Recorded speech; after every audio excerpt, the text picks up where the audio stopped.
What's up, YouTube fam? Jared here, Red Racer Video. Today I'm bringing you a video about a 2013 Corvette Grandsport automatic transmission, and we're going to show you the sights, the sounds, let you see exactly what this car's got to offer, and then we will bring you a comparison of sorts where we are going to pit this up against my buddy's 2012 Corvette with a Lingenfelter package on it, supercharged cam and headers. So if you guys have ever wondered exactly what the difference in performance is once you spend that kind of money on those modifications, I'm going to show you right now.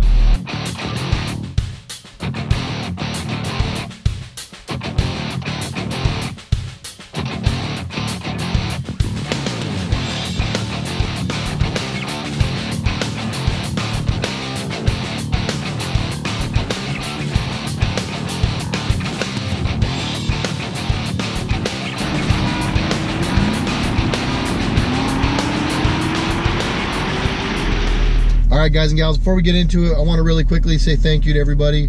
We are at 810 subscribers this morning, and when I uploaded the Camaro video last week, we were at 480 subscribers. But still going to work hard to respond to your comments, still going to work hard to be involved in the videos once they upload. I don't want to just upload them and leave them. I want to keep them fresh, and I want to keep you guys engaged, so I'll continue to talk to you guys. But thank you. I'm rambling, and I said that I wouldn't, so thank you so much. Channel's getting big. You guys are a part of that. I'm going to keep bringing the content. You keep bringing the viewers. And this will be the beginning of a beautiful friendship for a lot of us. So thanks again, and let's get into the car stuff. 2013 Corvette Grandsport. And for those of you who are familiar, and I'm sure a lot of you are, some of you aren't, but the Corvette Grandsport is basically a Z06 Corvette with the LS3 engine in it. You get the stance, you get the look, but you can get an LS3, which for a lot of people is more than enough. The LS3 engine makes 430 horsepower, 424 foot-pounds of torque, and in a car that only weighs 3,319 pounds, that's a pretty good amount of power. I mean, that'll wheel you around pretty quick. These cars run a 3.9 or 4.0 second 0 to 60. This particular car, if you've noticed, I haven't been doing a lot of shifting. This car is the 6-speed automatic. Call it boring? I don't call it boring. I call it comfortable. I'm only 35 years old, and I already feel like I've outgrown the shifting stage. For whatever reason, shifting's not my thing. So, you know, is it fun to get in a car that has a stick and drive it around? And do I sometimes think, oh man, the manual would be fun? Yeah, sure, but then, you know, I get stuck in a traffic jam like the one I'm looking at over here. Thankfully, I'm not going to get into that, but I like an automatic. I do, and a lot of people do. So that's another thing that the Grandsport provided people, was the ability to get into a Corvette like this with this kind of performance, this kind of handling, and have an automatic. This car does have heads-up display navigation. I think the only thing this car doesn't have is the mag ride. The heads-up display can be configured to show a number of different things, whether it be oil pressure, coolant temperature, transmission temperature.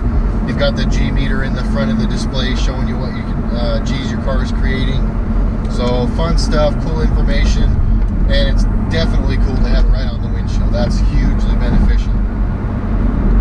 In fairness, I'm on a really crappy stretch of freeway in Salt Lake, but if I did have a complaint about the inside of this car, for me, it wouldn't actually be the setup or the navigation, and it is outdated. Like almost every car's navigation is outdated in my opinion, because they just aren't as cool as the phone navigations in most cases. But for me, the gripe inside this car is road noise. You can probably hear what I'm hearing, and I'm hoping that it's not so bad that you can't actually hear me talk, but the road noise in this is pretty abundant. There's plenty of it. I wouldn't say it's ruining the experience by any stretch, because it's a different experience. You know, you hear the engine, you hear the tires. There's a couple little squeaks, nothing major, but part of the experience. You know, I don't think this is a car that you buy to have it be super duper forgiving. And mag ride would help. This car doesn't have that, but even in the touring setting of mag ride cars, you're still feeling stuff. These are still Corvettes.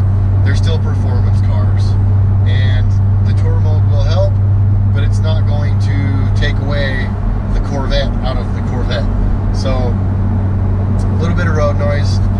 As you probably have noticed now, I'm on a better stretch of road, and it is significantly smoother and significantly quieter inside. So my impressions of this car so far, and I've driven a lot of Corvettes, I haven't driven this one particularly, but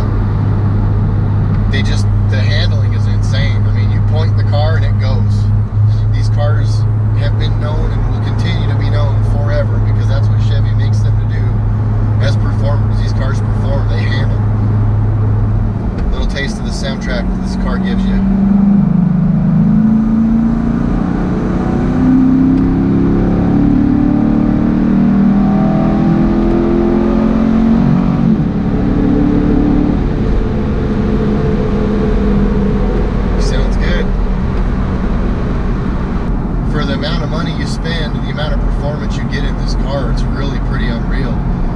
Grandsports have that same name. People are understanding that those cars represent an incredible value. You know, a $70,000 car with the levels of performance that these cars provide are pretty unheard of. And these cars now are incredibly affordable. So this car is a 60th anniversary edition, so it'll be a little more collectible than some of the other ones. It's a beautiful white. It's got a nice body kit. So this car's pretty slick, but like I mentioned, for the money, this is a lot of car for the money. This is an incredible value for the money. The brakes in this car are phenomenal. The stopping power this car gives you is pretty crazy. All right, let's get up here and we'll do a little brake. After I pass this truck that looks like he might be undercover federale.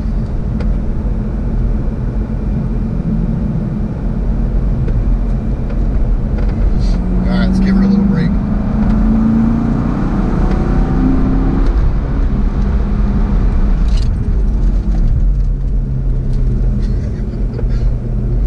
So that wasn't even close to full brake pedal. I wasn't even pushing that hard. And I could feel my eyes trying to fall out of my face. So I would imagine that translated to a decent amount of braking G-forces. But man, this car's capable. These brakes are insane.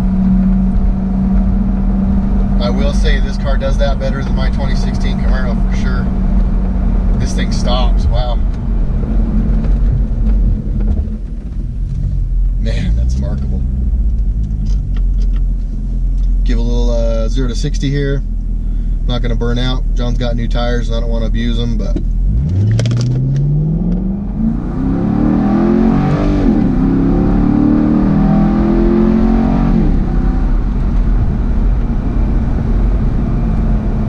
she had a little left in her. I shifted a little quick. I am in the manual mode. We'll let the car do it itself again. Let's try that. Alright, sport mode.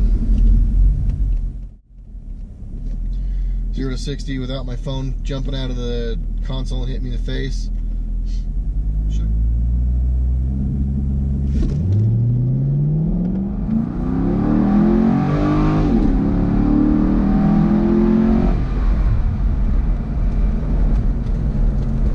Not bad. We are probably 4,500 feet or so, 4,600 feet right now. We are up in Parley's Canyon, pretty close to the summit, so this car is not going to be a 3.9 second 0 to 60 at our altitude. They just don't perform here in Salt Lake like they do at sea level. This car is bone stock, and it does perform really, really well. He's got a couple of mods planned for the car soon. He's going to do an intake and ported throttle body, and he's going to run a catch can on it. These cars do run an awful lot of oil back up through the intake as part of the positive crankcase ventilation system. As a lot of you who are familiar with the LS3 engines probably knows about the catch cans, and knows of them and why they're beneficial. But if you don't know about a catch can yet and you're an LS3 owner, you need a catch can on your car. Get one, put it on. They're not crazy hard to put on. They're relatively inexpensive. They're like 165 bucks. Elite Engineering is the catch can I would highly recommend. This car is bone stock, and we are going to run it here shortly on lunch hour against my friend's Lingenfelter Corvette, which is making about 5.5 to the ground. So probably, you know, 180 or so horsepower more to the ground than this car makes in stock form. So that'll be a cool little comparison to show you. just what the comparison to a modified Corvette is.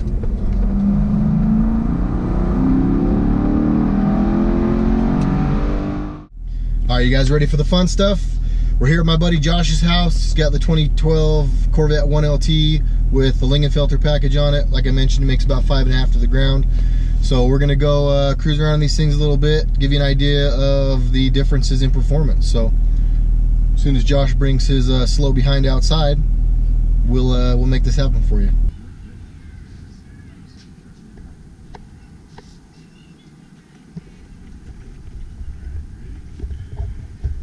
All right, 2013 Grandsport stock versus the Lingenfelter 2012 1LT.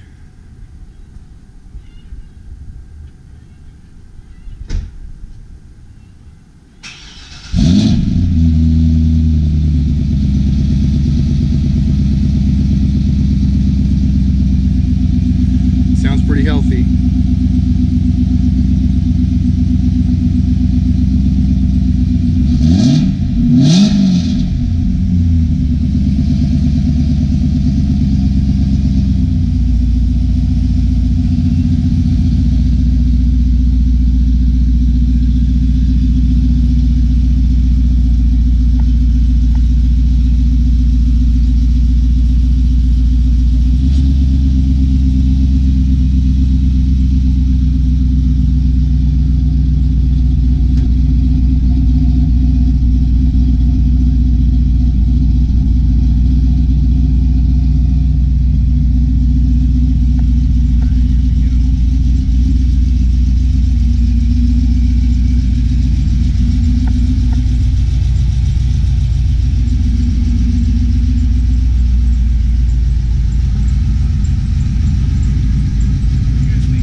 Be really bad, actually. You feel like you're gonna win? No, I'm gonna get smashed. Do you feel like you're gonna win? I hope so. If I can hook up, I think I have a pretty good chance. 200 extra wheel horsepower. Is that it? Oh, guess what? Guess what the steering wheel on that car does? What? Squeaks.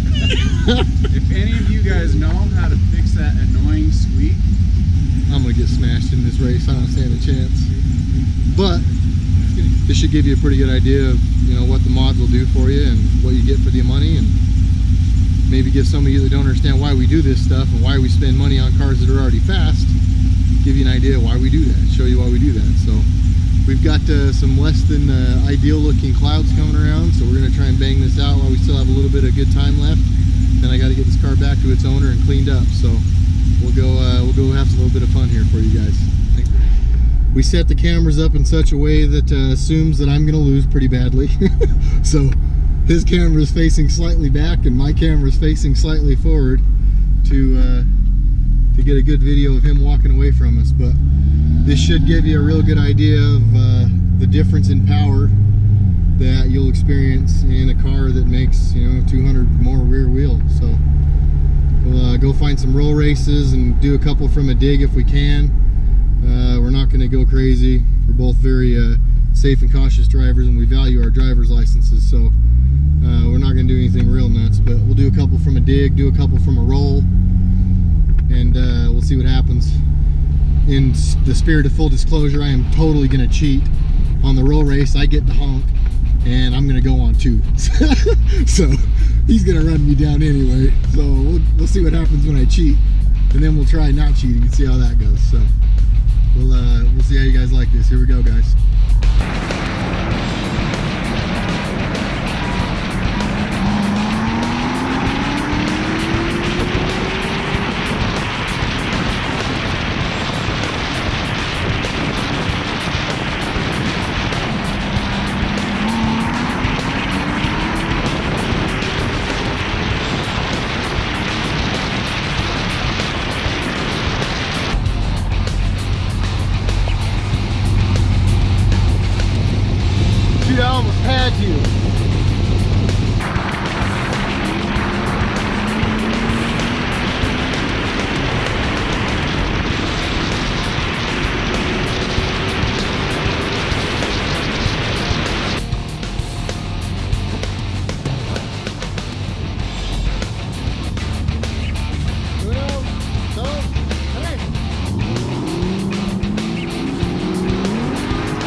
200 extra wheel horsepower is a pretty big arse kicking.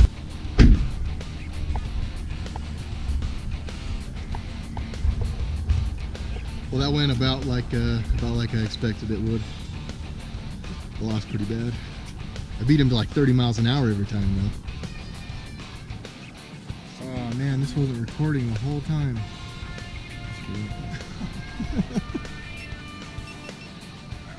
I haven't had a chance to drive the C6 Grandsport until now, and I am quite impressed. This is a dang nice car. I've enjoyed every minute of it. So if you guys are on the fence about swooping on one of them, like I mentioned before, these things are a great value for what you get.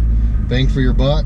This car's phenomenal. And for those who don't need 555 rear wheel and think that, you know, 426 crank and 430 crank horsepower and 424 crank foot-pounds of torque is enough, which is most of you, this car's great. You guys are going to enjoy this car a lot. So swoop on one while you can. There's not a ton of them around, and I think they'll be sought after, especially ones like this, the 60th anniversary edition. Well, as my dear friend Bugs Bunny would say, ba-deep, ba-deep, ba-deep. That's all, folks. That's all I have for you today. I hope you guys enjoyed the 2013 Corvette Grandsport review, as well as our little comparison of stock versus modified. Hope you guys had as much fun watching it as I had making it. Please be sure to hit that like and subscribe button, and we will catch you guys on the next Red Racer video. Laters.